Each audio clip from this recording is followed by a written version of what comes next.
Assalamualaikum. Nah, kesempatan ini kita akan membuat vlog cara perawatan kolam ikan koi.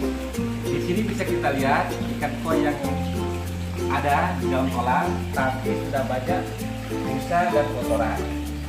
Nah, ditambah lagi sudah tekornya chamber keempat sebagai suplai air ke waterfall. Nah, di sini kita akan beberapa tahapan. Yang pertama pengambilan kotoran ikan, yaitu bisa dimanfaatkan sebagai pupuk organik, dan perawatan chamber dan pembersihan kolam. Lanjut kita pada tahapan berikutnya. Pemanfaatan kotoran yang dihasilkan dari kolam bisa kita manfaatkan sebagai pupuk organik untuk tanaman. Kita ambil kotoran-kotoran yang terapung, biasanya setiap pagi banyak sekali kotoran yang terapung, dan kita tampung di ember atau tempat wadah, dan bisa kita manfaatkan sebagai pupuk organik bagi tanaman yang kita butuhkan. Baik, saya akan memperlihatkan chamber kolam saya. Ini adalah chamber pertama. Dia full airnya. Isinya adalah jetmat dan jaring nelayan. Kemudian pada ruang berikutnya ada chamber kedua. Isinya masih mekanik, adalah jaring nelayan. Kemudian chamber ketiga ini organik. Ini adalah biobal yang berupa bola-bola, semuanya full. Inilah yang sudah core bahwa penyedotan atau distribusi air dari chamber pertama kedua kita mengalami pemampatan karena banyaknya kotoran. Kita lihat bahwa di chamber keempat airnya sudah tekor atau sudah berkurang untuk suplai ke air terjun atau waterfall, sehingga kita harus segera melakukan pengurasan atau pembersihan kotoran-kotoran yang ada pada chamber pertama dan chamber kedua saja. Chamber ketiga jangan diotak-atik karena ini adalah organik atau bakteri pengurai kotoran yang bisa merubah kotoran menjadi baik untuk air karena bersuplai oksigen bersih. Tahapan pertama kita akan kuras dan bersihkan chamber pertama, chamber mekanik yang isinya jetmat dan jaring nelayan. Kita buka exit water atau penguras air yang langsung keluar.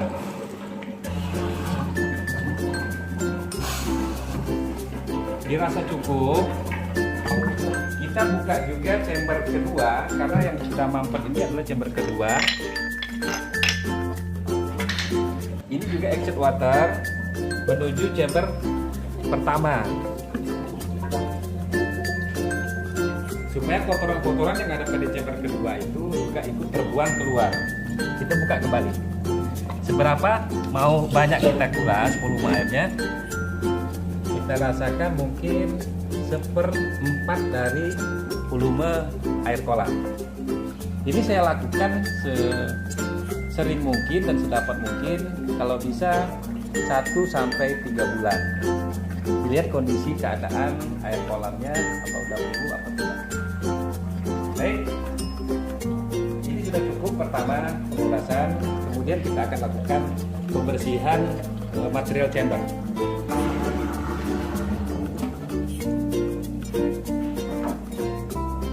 Baik, ini adalah jaring nelayan. Kita harus cuci dan bilas.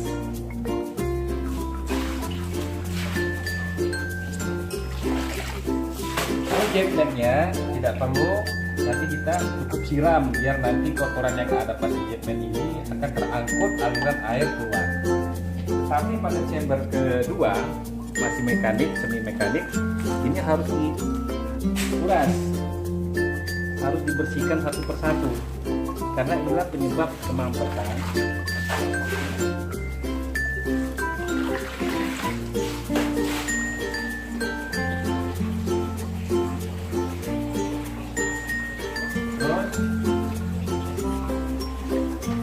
Saya katakan ini adalah semi karena ada biobal dan jaring nelayan juga di dalamnya. Chamber kedua ini semi mekanik karena campuran antara jaring nelayan dan biobal. Saya beri juga, kasih juga aerator supaya jasad renik atau mikrobiotik yang ada di air ini bisa tumbuh dengan sehat. Begitu juga dengan chamber ketiga yang biologis. Saya kasih aerator. Volume air yang sudah dirasa cukup sebagai pengurasan, maka kita tutup kembali excess water sebagai pembuangan. Tutup kembali rapat.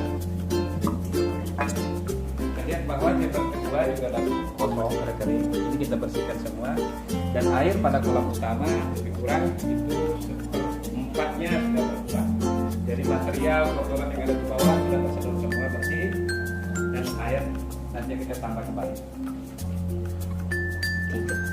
Terus pada chamber kedua ini ada jaring nelayan yang harus kita cuci dan bilas dengan air supaya kotoran yang melekat di bagian tersebut bisa hilang dan bisa bersih dan sirkulasi airnya bisa normal kembali. Kalau kita bilas seperti ini dan kotornya sudah hilang atau larut berapa air, masukkan kembali biar menjadi saringan di sana. Kemudian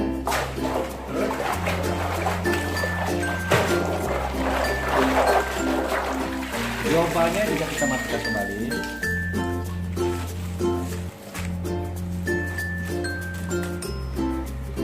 Setelah itu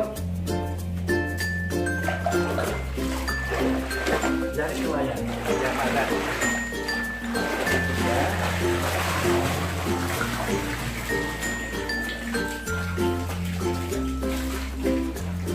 Kita masukkan kembali, jangan terlalu rapat karena akan menyebabkan air cepat mampet.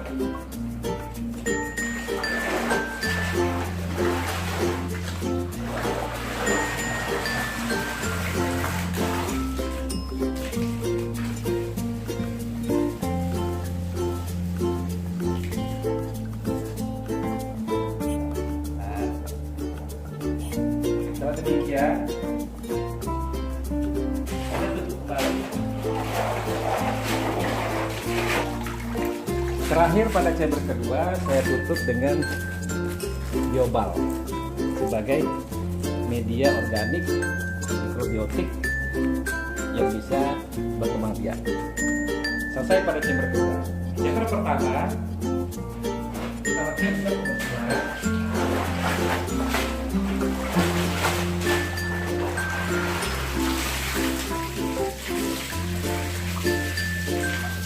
kembalikan jaring nelayan pada posisinya. Selanjutnya kita kembalikan jaring nelayan dan susun kembali di atas jemet sebagai media penyaringan mekanik. Nah, tahapan berikutnya, chamber pertama dan kedua sudah bersih, kita tambahkan air bersih ke chamber pertama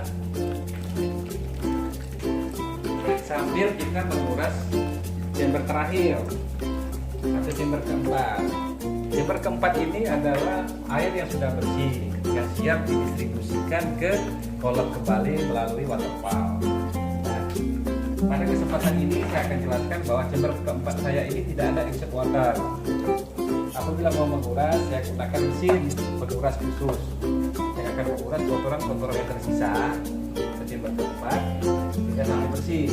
Baik, kita akan lakukan segera pengurasan pada chamber keempat.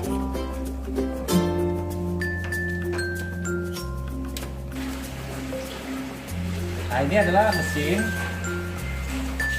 kedua, second mesin untuk digunakan untuk pengurasan pada kolam hanya except water.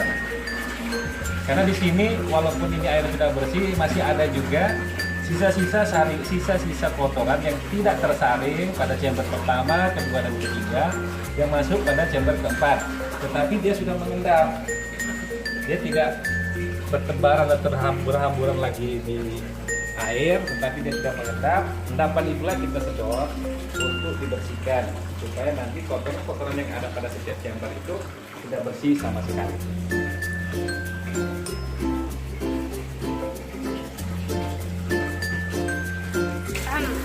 Selanjutnya chamber keempat ini hampir bersih, airnya semua tersedot.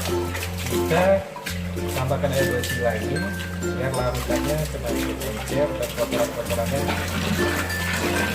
terangkut semua.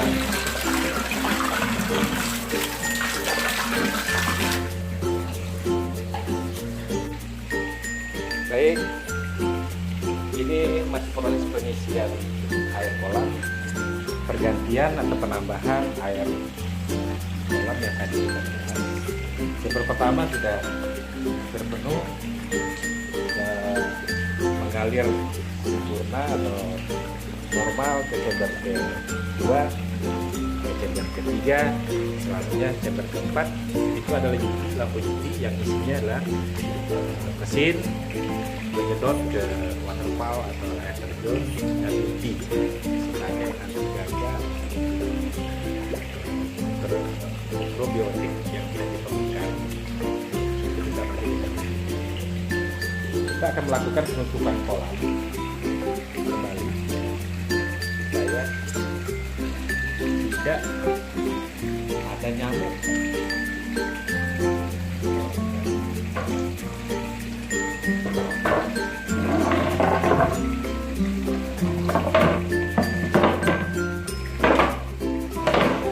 Ini adalah kayu hujan.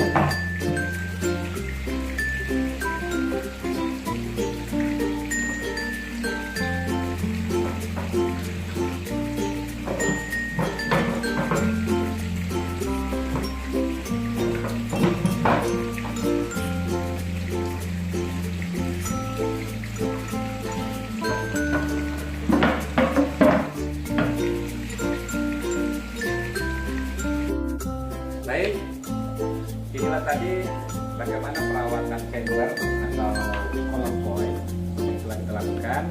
Chamber pertama, kedua kuras habis, materialnya dibersihkan, disemprot kalau bisa.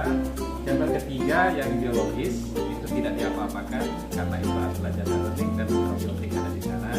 Chamber keempat juga dikuras habis karena itu ada endapan-endapan kotoran yang tersisa yang lewat dari penyaringan chamber 1, 2, dan 3. Chamber 1 dan 2 adalah mekanik, chamber 2 semi mekanik dan biologis, chamber ketiga full biologis.